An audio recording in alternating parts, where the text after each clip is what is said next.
Sekali lagi peserta dengan nomor tampil S09 yang akan membawakan pensyarahan dengan tema merawat keberagaman demi menjaga negara Republik Indonesia.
Bismillahirrahmanirrahim.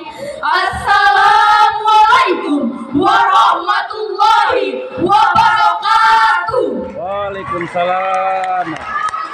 Yang terhormat Dewan Hakam yang arif dan bijaksana, yang kami hormati para ofisial dan peserta Syahrul Quran di Kecamatan Malu. Hadirin wal hadirat rahimakumullah. Alhamdulillah, tiada kata yang paling indah yang terucap dari lisan ini selain ucapan puji syukur kita kehadirat Allah Subhanahu wa Ta'ala yang telah memberikan kehidupan dan penghidupan kepada kita, yang telah mengubah waktu dan keadaan sehingga kita bisa berkumpul, bersilaturahmi dan saling berbagi ilmu dalam majelis ini. Salawat dan salam tak lupa senantiasa kita curah limpahkan kepada baginda Rasulullah Muhammad SAW yang telah diberi amanah oleh Allah untuk menegakkan dan menyebarkan dinul Islam, sehingga kita tidak tahu menjadi berilmu, dan yang telah membawa kita dari masa kegelapan menuju era yang serba kecukupan dan kemajuan ilmu pengetahuan. Hadirin yang berbahagia, persatuan adalah tiang penyangga daya suatu negara. Kemajuan atau kemunduran suatu negara ditentukan oleh persatuan dan kesatuan bangsanya. Bangsa yang makmur adalah bangsa yang bersatu, sedangkan bangsa yang hancur adalah bangsa yang berseteru. Indonesia adalah bangsa yang terdiri dari berbagai macam ras, suku dan agama. Tentu terdapat banyak perbedaan di dalamnya. Namun dalam keberagaman itu kita bersatu dalam semboyan Bhinneka Tunggal Ika. Berbeda-beda tetapi tetap satu jua. Itulah hal dasar yang merupakan tiang kokoh bangsa kita. Untuk meningkatkan citra bangsa di mata dunia, kita perlu mempertahankan keberagaman dalam persatuan dan kesatuan.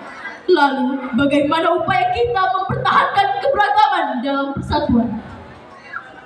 Pada kesempatan yang mulia ini, izinkanlah kami menyampaikan syarahan ayat Al-Quran dengan tema merawat keberagaman demi menjaga kesatuan negara Republik Indonesia.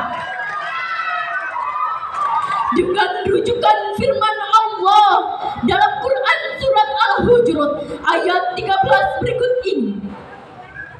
A'udzu billahi minasy syaithanir rajim.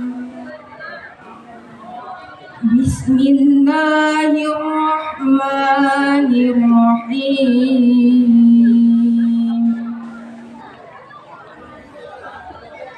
Ya ayyuhan nasu inna khalaqnakum min dzakarin wa unsa.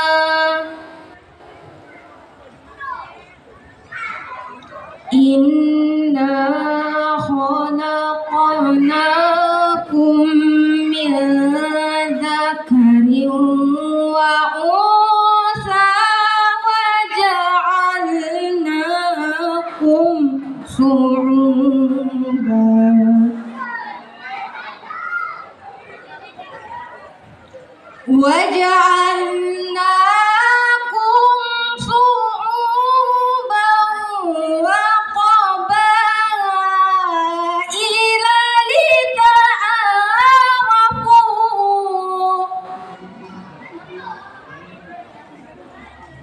Inna akramakum indallahi atqakum. Innallaha alimun khabir.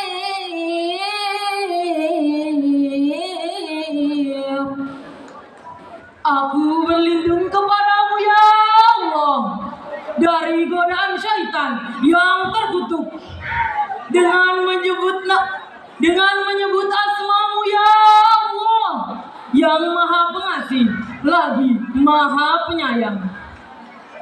Wahai manusia, sesungguhnya kami menciptakan kamu dari seorang laki-laki dan seorang perempuan dan menjadikan kamu berbangsa-bangsa dan bersuku-suku supaya kamu saling kenal mengenal.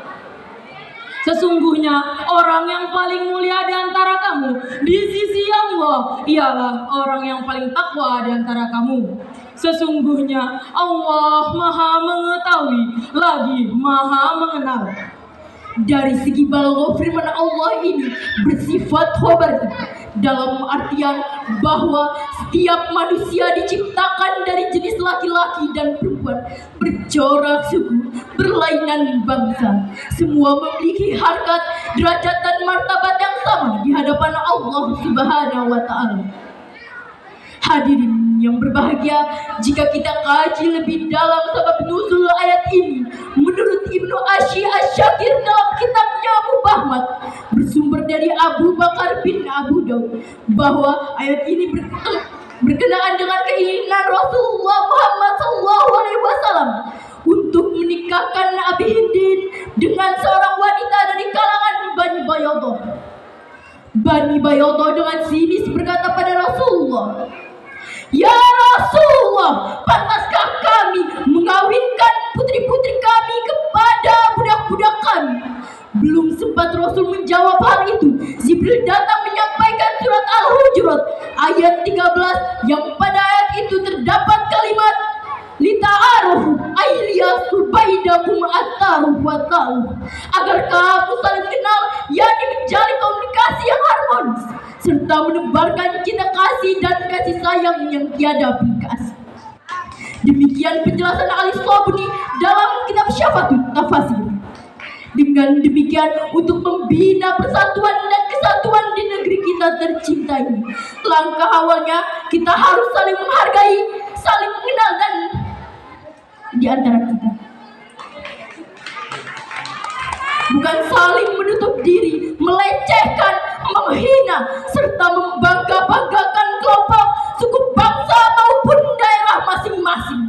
Sebab sifat-sifat seperti itulah yang akan menimbulkan pertikaian di antara kita. Rasulullah SAW bersabda, "Laisa minna man matala husbiyatihi, wa laisa minna man matala husbiyatihi." Bukan golongan kami orang yang membangga-banggakan kesukuan, dan bukan golongan kami orang yang mati karena membela, mempertahankan dan memperjuangkan kesukuan. Allah Subhanahu wa taala mengisyaratkan agar saya, saudara dan kita semua harus saling memperkokoh persatuan dan kesatuan dan melarang untuk bercerai-berai. Ini terangkai dalam Quran surat Ali Imran ayat 103. Wa'tasimu bihablillahi jami'an wa la tafarraqu. واذكروا نعمة الله عليكم إذ كنتم أعداء فألف بين قلوبكم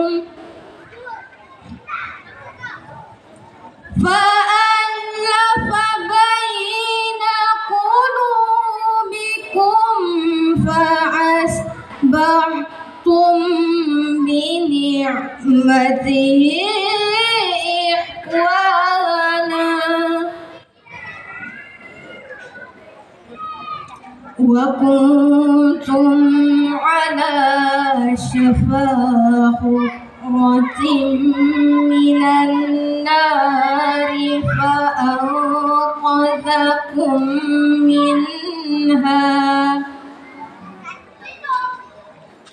كذلك يبين الله لكم آياته لعلكم تهتدون.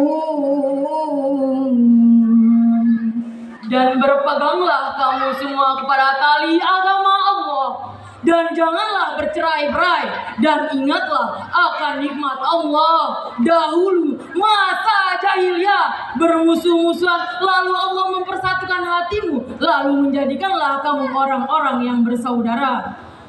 Dan kamu telah berada di tepi jurang neraka, lalu Allah menyelamatkan kamu daripadanya. Demikian Allah menerangkan ayat-ayatnya kepadamu agar kamu mendapatkan petunjuk.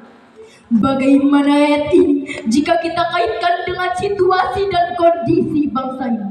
Tentu ayat ini memotivasi kita agar perbedaan ideologi, organisasi, agama, adat istiadat, dan suku bangsa harus menjadi jembatan emas guna memperkokoh persatuan dan kesatuan.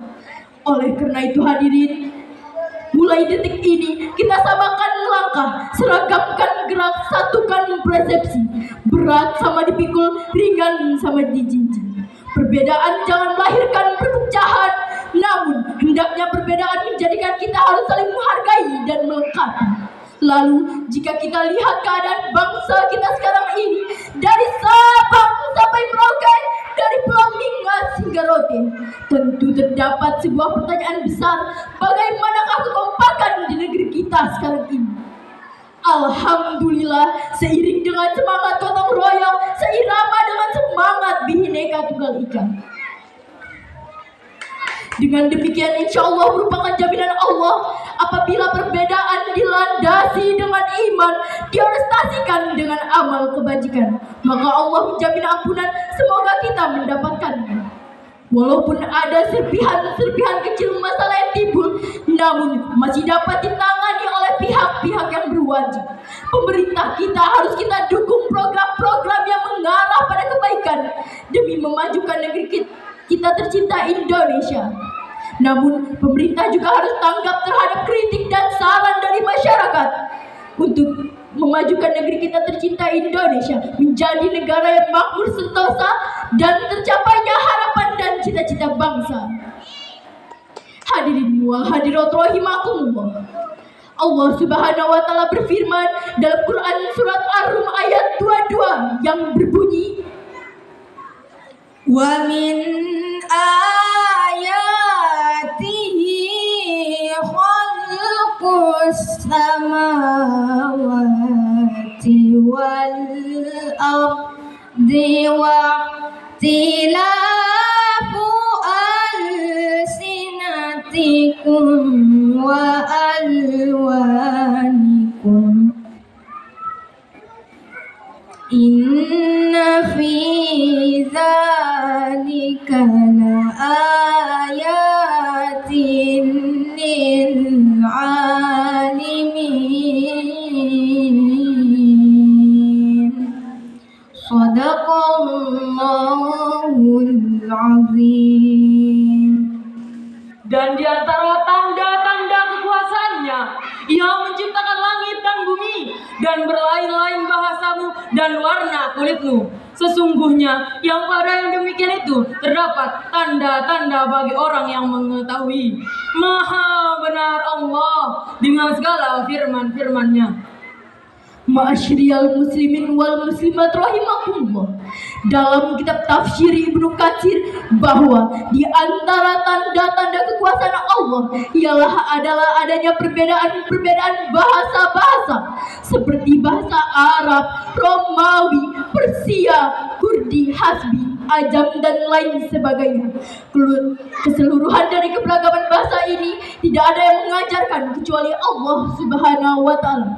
Begitu pula dengan adanya warna kulit, ada yang putih, kuning, coklat, hitam, itu semua ada yang maha kreasi, ialah Allah Subhanahu wa taala.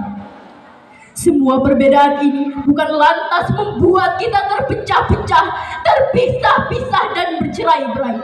Justru dengan adanya perbedaan bahasa dan warna kulit, maka akan semakin kaya akan kebahasaan tanpa disadari akan saling bertukar bahasa dan akan saling menguasai bahasa-bahasa dari luar.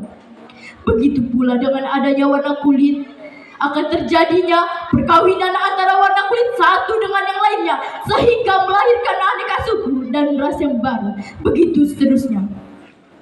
Oleh karena itu hadirin, dapat disimpulkan bahwa persatuan dan kesatuan merupakan modal kesuksesan bangsa. Untuk mewujudkan persatuan dan kesatuan, maka langkah awal yang kita harus saling menghargai terhadap perbedaan di antara kita. Jika sikap ini yang kita tumbuh kembangkan, maka persatuan bangsa akan tercipta, rakyat akan sejahtera, negara Indonesia akan jaya di mata dunia. Amin ya rabbal alamin. Demikian yang dapat kami sampaikan. Semoga dapat dipetik ibrah dan manfaatnya untuk kita semua. Terima kasih atas perhatiannya dan mohon maaf apabila ada kekhilafan. Wabillahi taufiq wal hidayah. Wassalamualaikum warahmatullahi wabarakatuh.